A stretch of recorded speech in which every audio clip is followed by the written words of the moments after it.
GTII, my apologies for actually not releasing the video a bit earlier. It's actually, there's been a really strange set of events happening today, and it's regarding the GTII data.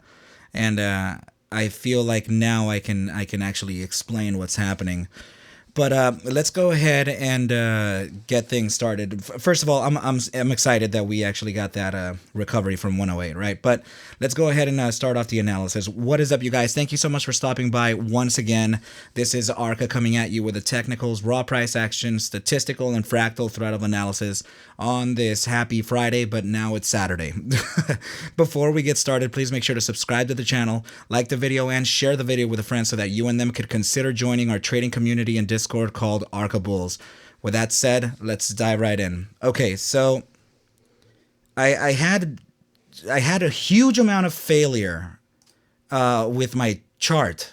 It wouldn't my entire software, it wouldn't load. So I opened up my chassis, on my Mac Pro Tower, and I cleaned it out. After I tried a whole bunch of things, closing it out, restarting it, all kinds of stuff, right?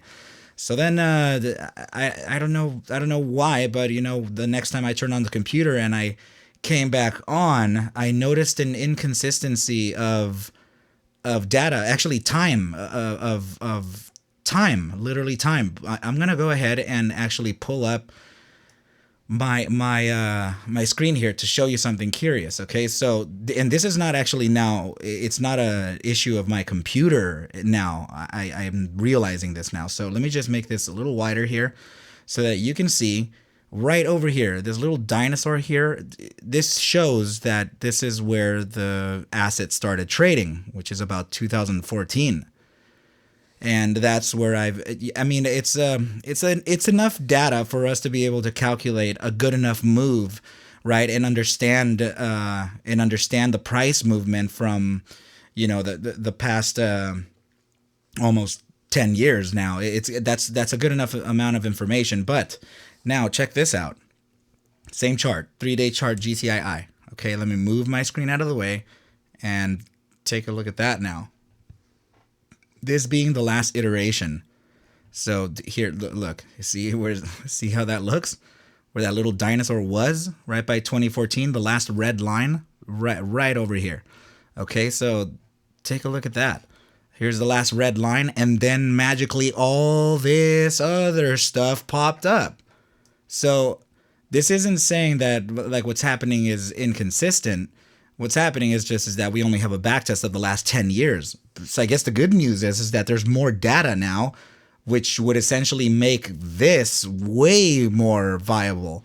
And it'll actually change, it'll actually fluctuate this now. So it may go higher or it may go lower, but now, because I don't understand how like we were held back all of this information, but like I said, this was reported. That was it right there. So I'm not sure how GTII wasn't actually trading before that, or why we were being told that it was starting in 2014 and not in 1994. Like where August 94. Yeah, it's very curious. So that's I guess actually it's very good news for us, because then we're gonna have more accuracy and more iterations, which is just going to validate our upside even stronger, right? So I'm pretty excited over that, so that's nice, but it's just I had so much trouble and I couldn't release the video on time because of all of these happenings, right? So let's just go ahead and reference what we were talking about. Okay, great. So there are interesting things that happen within the time fractals, like I said. Okay, so first of all, this is enormous amount of volume that actually came in today. For this, from the 108 recovery, right? So what I'm thinking happened is that everybody was just so anxious and so excited that we were gonna, come back and test this the support line of this triangle, right? That everybody just kind of bought a little earlier and just rocket ship this thing to the upside, right? So what could be happening though? So I did mention before that I was curious to see what was the reaction for the momentum indicator on the 3-day chart because the 3-day iteration had just finished, right? So now in this case, you can see that we started the new candle here and actually just capitulated, found the support, and then continued on to the upside, and it actually just created a little pivot here. So this pivot doesn't actually scream bearish to me. It actually may look corrective and it may actually just flap back and continue on to the upside, because that's what happens. This thing just flaps back and forth as the real-time, data comes in, right? So another thing is that I was expecting volatility to maybe start to fail this regression line. So in fact, it's actually very close to it now, and it's suggesting that it may actually correct and continue on to approaching this critical volatility zone, right? So very, very curious stuff right here. So let's go ahead and move on here. So now also regarding the 5-day volatility versus momentum, I actually wanted to continue back testing it, because we only had a total of 9 iterations, of which 8 were guessed correctly over the last 10 years of the 5-day chart, right? So you can see that I've actually continued now, because somehow we now have this data here from the beginning of the trading. That's why they have that dinosaur there, right? So now it's going to bring a higher validity, right? So for our statistical upside, which is, by the way, suggesting $3.74, in respects to the volatility component now further contracting to the downside alongside momentum continuing the upside, right? So this is very good. This is very good. And it's still suggesting the upside. So this means that the likelihood of fulfilling that $3.74 move becomes more and more relevant. So and now in respects to the broadening descending wedge, you can actually see that I did mention this a couple times, when we actually broke out of the broadening descending wedge, right, to make that move to the 298 zone where we talked about. I actually talked a few times about this, and I said that we still haven't actually retraced to test the newly converted resistance into support before continuing on to the upside. So this was actually that test. I'm not sure that it's going to be the only one, right, but it's just suggesting that was that test. And yeah, so now in reference to this particular chart, I want you to know that I keep my gaps in play, right? So this arrow here, which is right where the price action actually topped out today, which was, let's see, the high of about $1.76. It's in the resistance of that box that we were talking about from before, where we could have used it as support if we didn't fail it, right? So I want you to notice that the candle actually faced resistance right at the top of the gap that was already filled back in. I mean, we officially filled it the following days, right? It was November 30th, but the gap was actually formed in November 25th.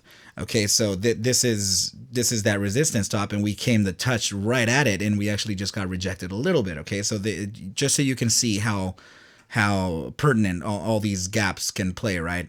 And yeah, so let's go ahead and move on to the next chart, because this is actually what I wanted to reference, and this is the time fractals.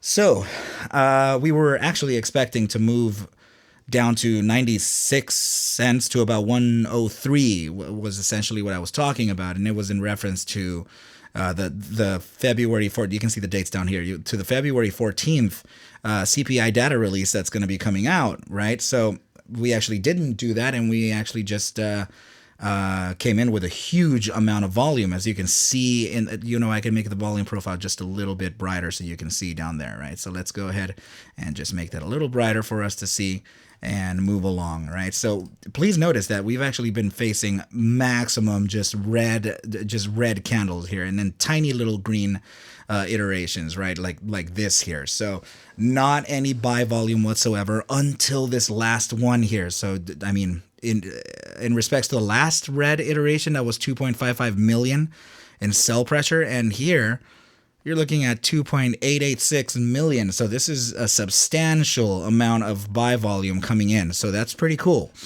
Okay, so the price action is it is bullish. I like it. I'm just not as convinced that this is the moonshot one. In fact, if I were to guess, or if I were to put just a discretionary measure over this, then I would say that there is a potential limited upside for this before a not a retracement or a reversal. I'm sorry, just a pullback. So actually, you could potentially see it even like maybe even like this. Actually, you can actually see the potential of us touching, I don't know, maybe around 223, but we'll validate this, okay, before coming back and testing our current highs. So let's go ahead and reference the time fractal, right? Okay, so we were talking about repeating time, right? So however or whatever reason time actually changes, I mean, whether it be weekends included in the time fractal, whatever, it changes. It's not the same. We have a 35-day iteration from the low to the higher low here, right? We can duplicate this exact thing, which is this here, and then it shows us it's 25 days. Okay, so it was implying that we would actually fit that downside all the way to about February 14th, of which it didn't happen. It actually faced it today.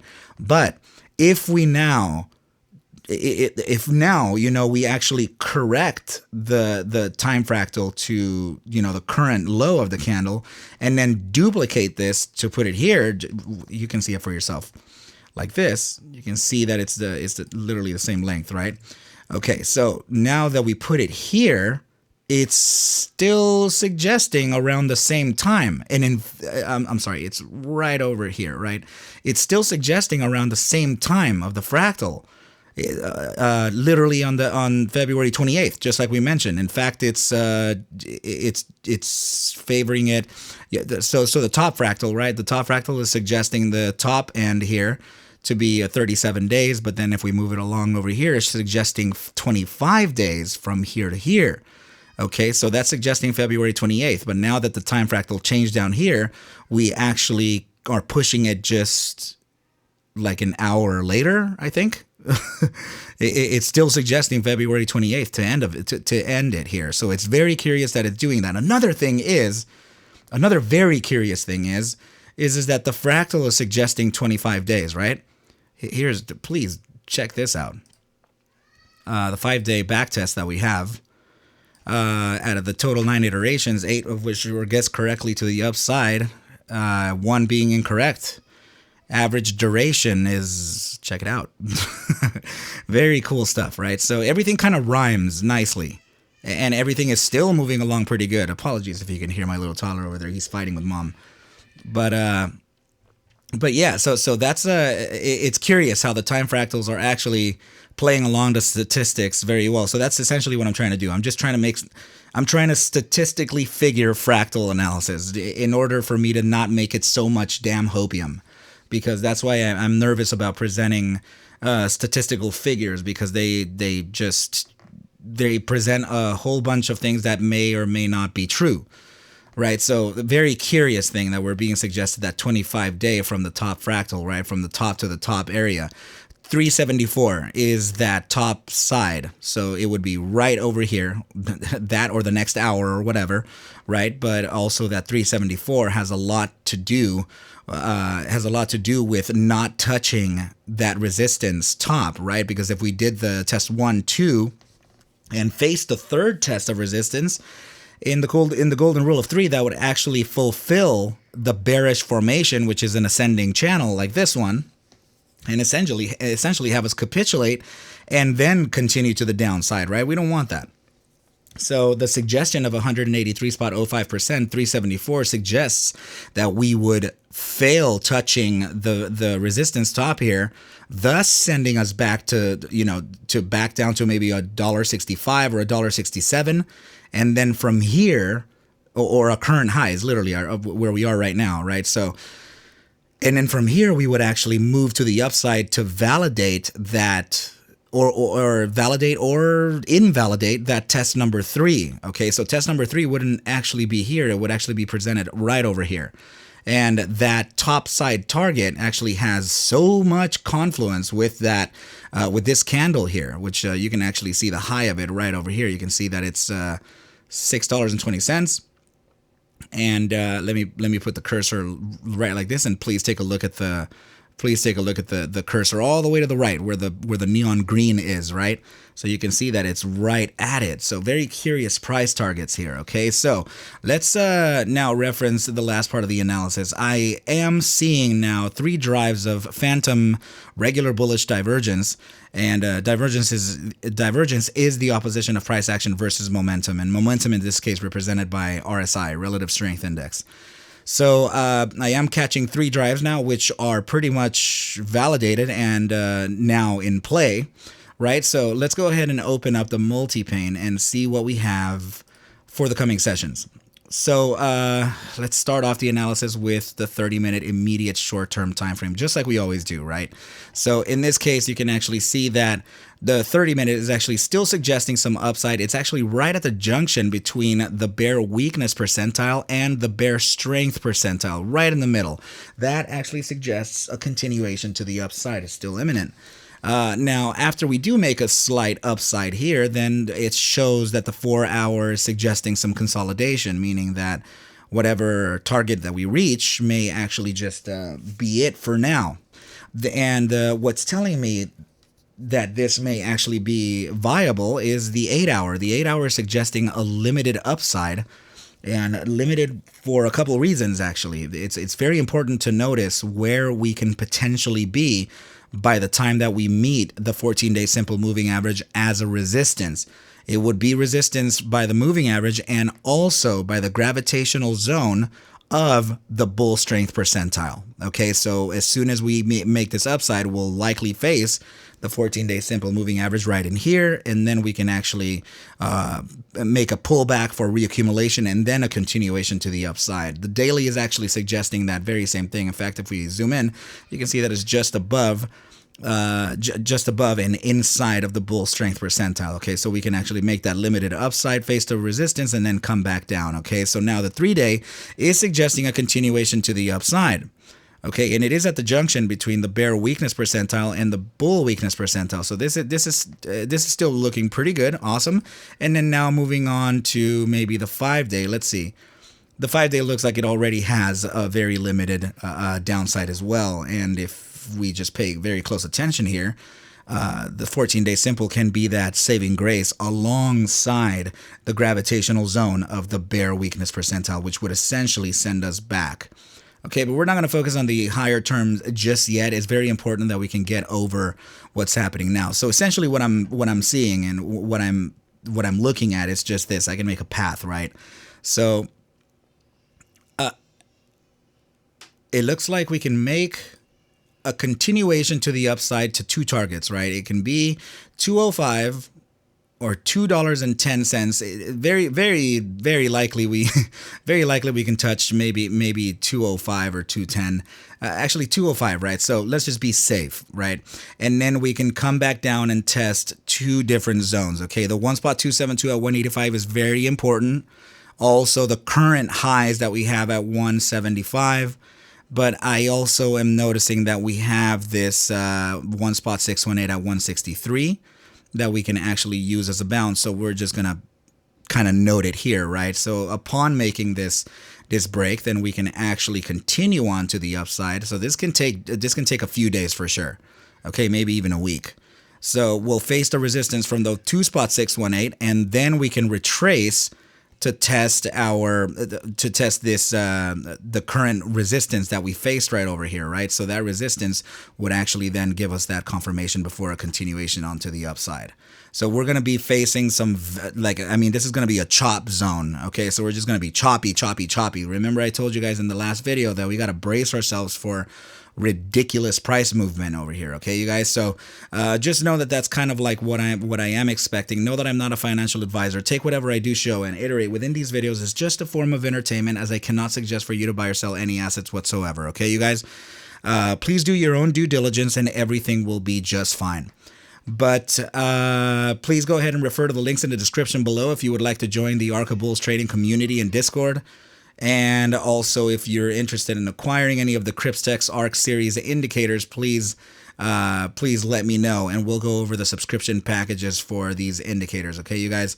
So, but with that said, I wish you well, a very good night, and I will catch you at the bell on Monday. Adios.